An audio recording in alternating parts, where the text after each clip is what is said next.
ओम शांति। आज सुनते हैं प्यारे बाबा की 13 दिसंबर की मुरली से दिल में छपने वाली गहराई की बातें।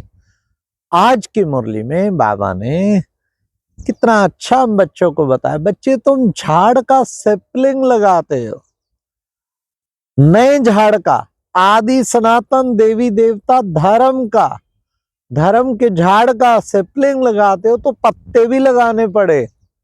बाबा ने कहा बाकी सब धर्म जितने भी आते हैं, धर्म स्थापक आके स्थापन करते हैं, उनको पत्ते नहीं लगाने पड़ते। वो सब पत्ते अर्थात वो उनके फॉलोअर्स पीछे पीछे परम धाम से आते हैं, लेकिन यहाँ तुम्हें पत्ते लगाने पड़ते हैं। अब सेपलिंग लगाया, फिर साथ साथ खूब सेवा करते हो, प्रदर्शनी लगाते और भिन्न भिन्न तरीके से बाबा का परिचय देके तो पत्ते लग रहे हैं। जैसे कि कोर्स कराते, मेला करते, कितने तरीके अपनाते, सेमिनार्स करते, कॉन्फ्रेंस करते। क्यों?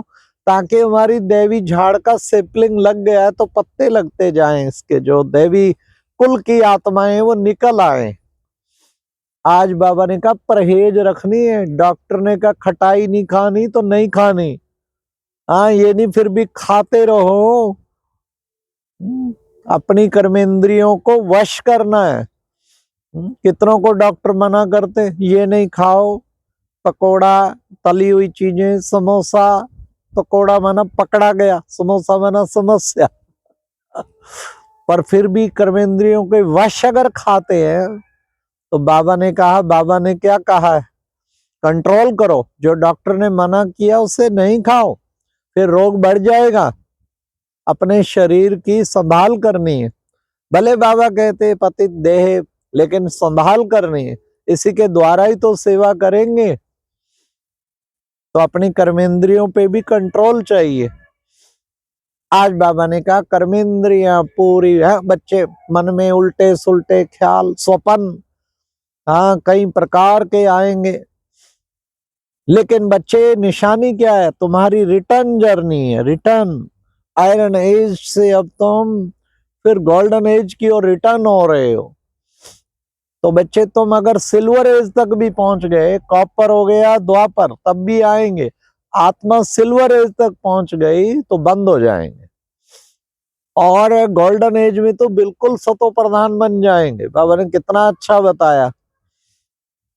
इसलिए बच्चे देखो, चेक करते रहो। आज का गीत यही था, मुखड़ा देख ले प्राणी, जरा तू दर्पण में, क्या है पाप क्या है पुण्य तेरे खाते में।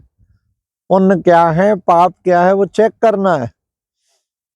तो इसलिए बहुत जरूरी है हमें अपने आप को देखना, अपने को चेक करना, और फिर पवित्र बन के औरों को भी पवित्र बनाना। ये बाबा ने कितना सुंदर हम बच्चों को बताया। तो बाबा ने कहा, फिर साथ साथ बाबा ने कहा देखो बच्चे, आत्मा का ज्ञान तो भले कोई को होगा भी कि बिंदी है, हाँ, भ्रिकुटी में चमकता जब सितारा, तो भी वो समझते नहीं कैसे आत्मा छोटी ज्योति बिंदु मस्तक के बीच में रहती है। आत्मा ही पार्ट बजाती, आत्मा ही देखती, आत्मा ही सुनती। बाबा ने कहा ये समझ में बहुत कम को आता है। जब तक की बाप आके परिचय ना देवे तो तुम बच्चों को सबसे अच्छा काम है बाबा का परिचय देना। देखो बच्चे, लौकिक बाप और फिर पारलौकिक बाप, और संगम पे फिर ये मिलता है अलौकिक बाप। लौकिक से हद का वर्षा, तुम बेहद के बाप से बेहद का वर्षा प्राप्त करते हो। बाबा ज्ञान सागर है तो तुम बच्चे भी मास्टर ज्ञान सागर हो। ज्ञान सागर बन के खूब ज्ञान बरसाते रहो। तो बाबा ने कितना सुंदर बताया, तुम भी मास्टर ज्ञान सागर हो। फिर बाबा ने कहा कि बच्चे देखो, तुम्हारे अंदर कितनी अच्छी सुंदर जो है तरीका बाबा ने हम बच्चों को समझाया कि तुम इस सृष्टि चक्र के अब राज को समझते हो। तुम्हारी बुद्धि में सृष्टि चक्र फिरता रहना चाहिए कि कैसे हम अब तमो प्रधान से सतो प्रधान बन रहे हैं। ये 84 का राज अच्छी तरह से समझना है।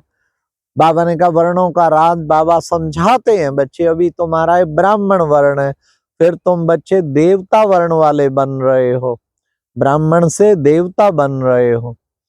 तो बाबा आए हैं, अब तुमको विराट रूप का चित्र बच्चे बहुत अच्छा है, इस पे तुम्हें समझाना चाहिए।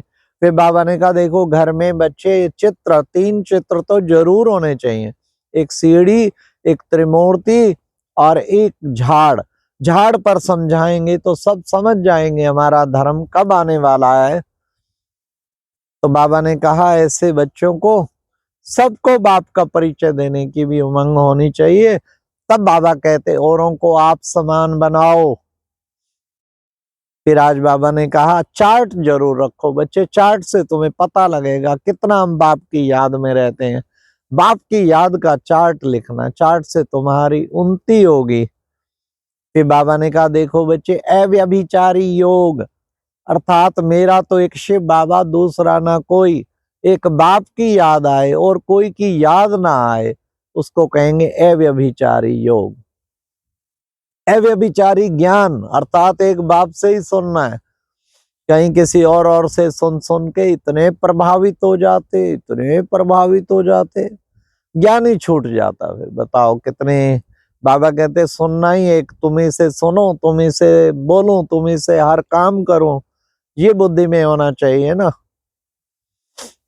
फिर बाबा ने कहा कि बच्चे तुम बच्चों को अब क्या करना है, पुरुषार्थ ऊंचा करना है। जितना पुरुषार्थ ऊंचा करना है, जितना उच्च पुरुषार्थ करेंगे उतना महान बनेंगे। तो बाबा ने कहा तुम्हारा खुशी का पारा चढ़ना चाहिए। खुशी का पारा चढ़ेगा, जितना तुम बाप की याद में रहेंगे तो खुशी का पारा चढ़ता जाएगा। अब तुम बच्चों को तमो प्रधान से सतो प्रधान बनना है तो पवित्र जरूर बनना है। बाबा ने कहा तुम हो लाइट हाउस, सबको रास्ता दिखाने वाले। फिर साथ साथ बाबा ने कहा तुम हो प्रजापिता ब्रह्मा के ब्रह्मा मुख वंशावली।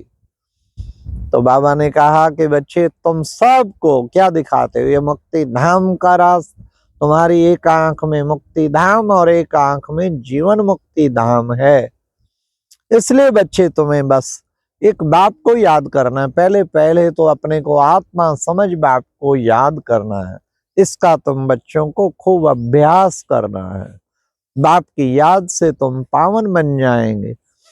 बच्चे तुम उस शांति धाम से आए हो ना, फिर तुमको वापस जाना है, अब तुम्हारी रिटर्न जर्नी है। तो इसलिए बच्चे तुम क्या करो, शांति धाम और सुख धाम को याद करते रहो। फिर बाबा ने कहा कि बच्चे देखो आगे कैसे, अब ये जो भी तुम इन आंखों से देखते हो, बाबा ने कहा वो सब भस्मीभूत हो जाना है। हाँ, बेहद के बाप से बच्चे वर्षा तो मिलना चाहिए ना, सबका हक है ना, ये पुरानी खाल है, इसमें तुम्हें ममत्व तो नहीं रखना है, अंतिम जन्म है। फिर बाबा ने कहा कि तुम बच्चों को विशेष जो है ऐसी अवस्था हो जाए तुम्हारी, जो उच्च सतो प्रधान अवस्था हो जाए। तो आज की मुरली में फिर वरदान भी कितना सुंदर। बाबा ने कहा तीनों सेवाओं के बैलेंस के द्वारा सर्व गुणों की अनुभूति करने वाले गुण मूर्त भव। वाचा सेवा करें, साथ साथ बाबा ने कहा मनसा भी करें, साथ साथ कर्मणा भी करें। तीनों सेवाओं का जिसका बैलेंस होगा, उससे सबको गुणों की अनुभूति कराते रहेंगे और खुद भी करेंगे। गुणों की अनुभूति कराने वाले गुणमूर्त भाव, ये है गुणमूर्त। बाबा ने कहा गुणमूर्त बनना और बनाना, ये है सबसे इंपॉर्टेंट चीज। फिर बाबा ने आज वरदान, लेकिन तीनों सेवाओं में वाचा सेवा करते चेक करो क्या मेरी मनसा भी चल रही है, मनसा से भी अनुभूति खूब कराएं, तब है आपकी सेवा की रिजल्ट। आज बाबा ने स्लोगन में भी कहा क्या निश्चय रूपी फाउंडेशन पक्का है तो श्रेष्ठ जीवन का अनुभव होता रहेगा। निश्चय का फाउंडेशन, स्वयं में निश्चय, बाबा में निश्चय, ड्रामा में निश्चय, सारे ब्राह्मण परिवार में निश्चय। निश्चय रूपी फाउंडेशन पक्का है, श्रेष्ठ जीवन का अनुभव स्वतः ही होता रहेगा। लास्ट प्यारे बाबा ने आज कहा कर्मातीत अवस्था का अनुभव करना है, तो बच्चे संपन्न बनने की धुन अब लगाओ। तो उसके लिए बाबा ने कहा कर्म भोग, कर्म योगी बन के कर्म भोग को चुक्त करना, ये प्रैक्टिस करनी है, तब आएगी कर्मातीत अवस्था। अच्छा, ओम शांति। ये थी आज की मुरली से दिल में छपने वाली गहराई की बातें।